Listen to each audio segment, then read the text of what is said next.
everyone. Happy day. I don't know what day of the week it is for you, but for me, it is a beautiful Monday here in July in North Carolina. I'm at a beautiful reserve here in Butner, North Carolina, and today Dr. Cheryl, that's what people call me. That's sometimes what I call myself too. Um, am here to have a conversation with you about having a conversation. How about that? Well, I think conversation, communication is key. It's key to all of our relationships. It's key to how we talk to ourselves, communicate with ourselves, our own self-talk that we have. This is all so important. Communication is such an important concept.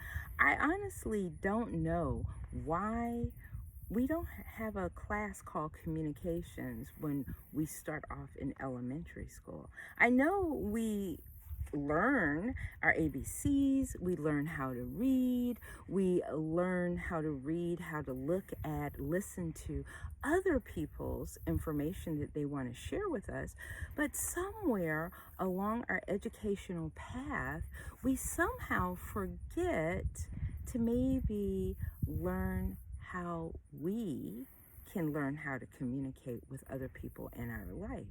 And so I don't think, I'm a parent, I'm a mother, and I've never had a class on how to communicate with my daughter. So it's something that I've actually learned through reading. And of course, I've taken a number of therapy, participated in a number of therapy groups to help me not only be a better person, get in touch with myself, acknowledge, emotions, to deal with things that I've gone through in my past so that I can be a stronger, better person now and be able to communicate and effectively share how I feel about things, and to help me to also be able to share with my daughter and help encourage her ability to communicate and share with me. But outside of that, I've never really had that as an experience. And it made me wonder, from the last video that I did, why don't we put more of an emphasis around communication? Because communication is extremely important. Because I don't know about you, but if I've been in a store and I'm not able to communicate well with the person on the other end when I'm trying to purchase something, what it is I want, it doesn't go well. I usually leave the store maybe without the item that I initially wanted, or I leave maybe even upset because of the interaction, engagement that I had with the people there. So it's very important to know how to communicate. And I think that this translates over into our personal life, our professional life, which could be our work life, our spiritual life, our life with our partners, or even with our children.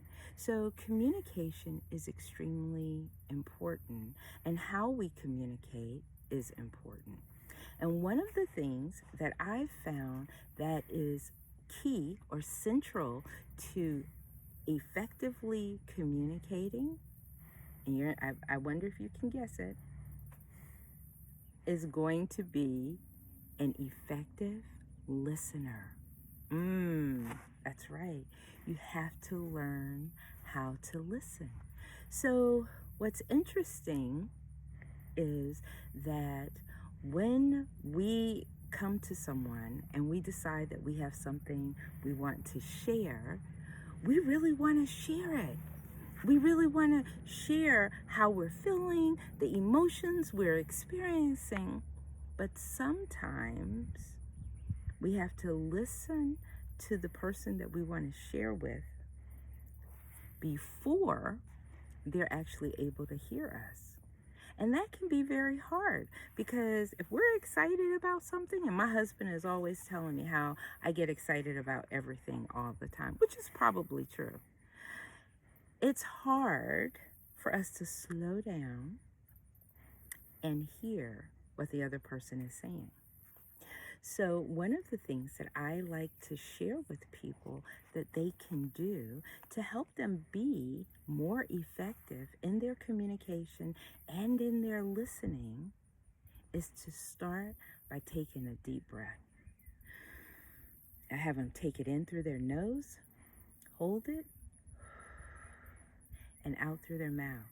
It's something very similar to what Dr. Andrew Will uses, and I love his technique for the 4 breaths in through the nose. You count to like 4, and then you hold it for 7, and then you blow it out for a count of 8.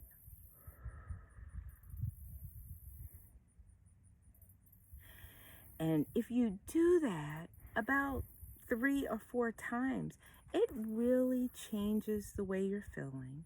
It allows whatever is going on emotionally in your heart, in your mind, it allows you to just relax a bit so that you can actually hear what the person is saying. And when we're able to be effective listeners, then when it's our opportunity to communicate, we're actually able to communicate from a place that is full of the awareness of what the person has just said to us because we actually were listening to them. And so I find that this is very important. And I hope you found this beneficial. Okay, so thank you again for really being a part of this conversation today, because that's so important. And it took you being an active and effective listener to be able to hear what I was saying earlier. And as I talk about communication, what I'm hoping you learn and get from this is that this communication is so important. It's multiple levels, okay, are included in communication, multiple aspects. So being an effective listener is important, all right? But then also being very effective with how you communicate is also important. Thinking about how you are showing up in your conversation where you are not being judgmental and towards yourself or towards the individual that you may be communicating with or wanting to communicate with is also important. And I want to talk about what that means more. And I think I'll do that at our next section because this video has already gotten up to a little more than 7 minutes. And I want to make sure that you're actually engaging with me and that you're hearing and that it's beneficial for you. So I will, over the course of the next 3 to 4 weeks, talk more in depth about communication and the different aspects of it. If there are thoughts that you have around communication or questions that you have about effective communication, please let me know.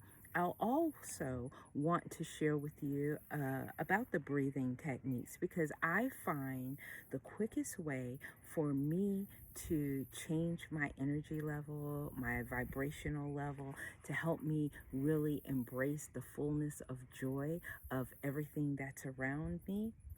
The first thing I do is how I breathe.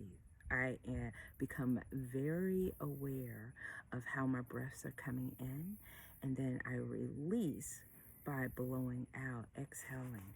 And I actually love it. And being out here in nature, I get to do it, and it feels so good. I'm sure you can hear the birds or the crickets or the frogs in the background, and it's just relaxing. And also, the latest research shows how being around running water, and I am, as you see, have water behind me, I have water to the side of me, it actually improves your mood, it lowers your blood pressure.